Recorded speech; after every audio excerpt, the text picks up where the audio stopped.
into that controversial Section 134, because on this program, I've had to speak with a former NBA president, Olisa Agbakoba, who 2 or 3 months ago raised this matter and said it's going to be a problem and it's likely to cause a lot of chaos in our election because, according to him, it's not clearly stated whether or not FCT, as the Constitution, captured it. But let me ask you, what he said, part of what he said, and part of what the opposition has said is that when you tell people to go to court, it then means something, that you steal something from them, and you are asking them to go through a process in which you are predetermined or you have your way around that process. So just hang on. That is one of the interpretations of go to court coming from your camp. Just hang on a minute. If I don't say go to court, what will I say? It's a rhetorical question I'm asking you.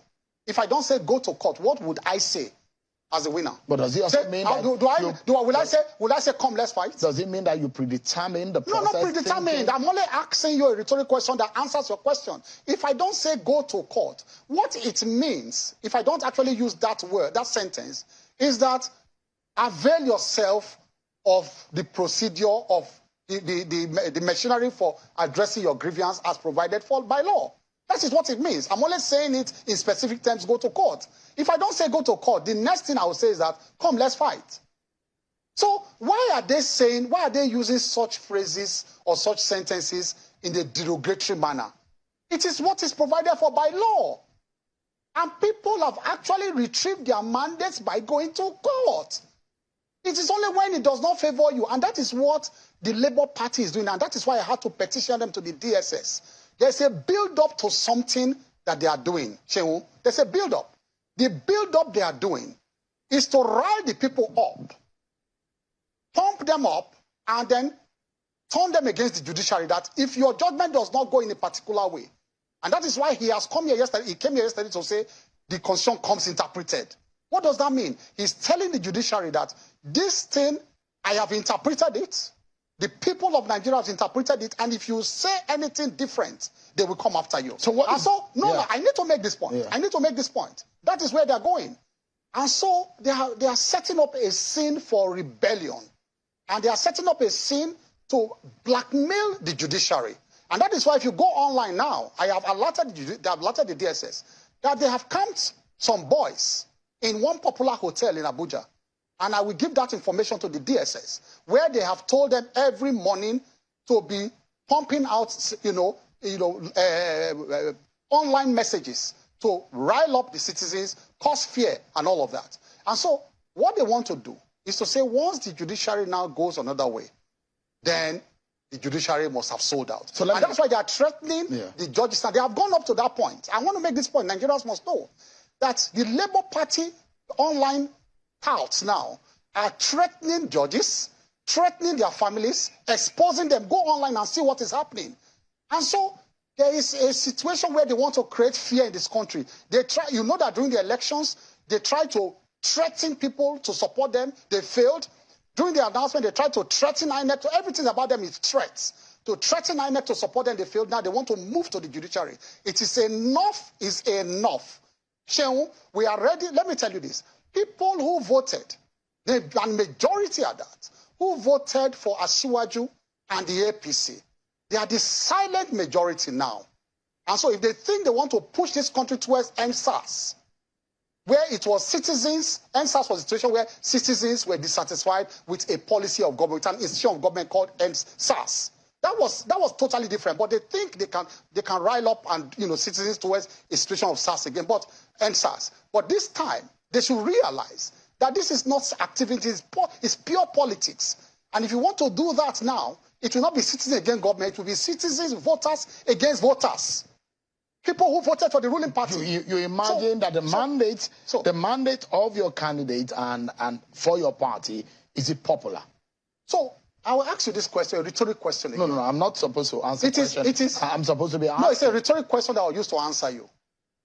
That Peter Obi, with the kind of message he preached, did he expect, in all honesty, a man who came third or saying the confessed, did he expect, in all honesty, to win in areas where that message did not go down well with people. He was telling the churches, take back your country. Take back your country from where?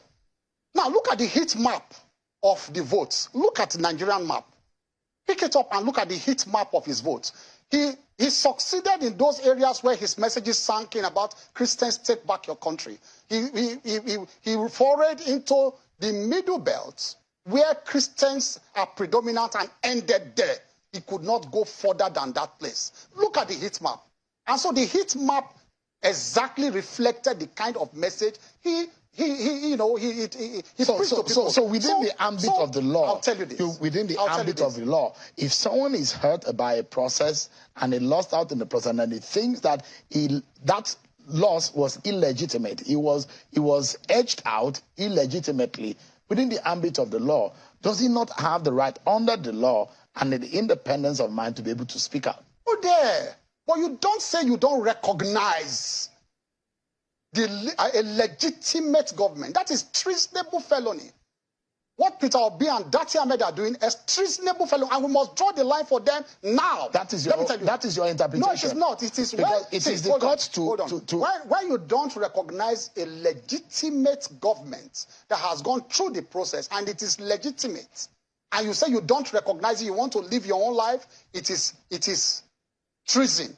And let me tell you this. That's how you interpret it until the court now say... What Peter Obi...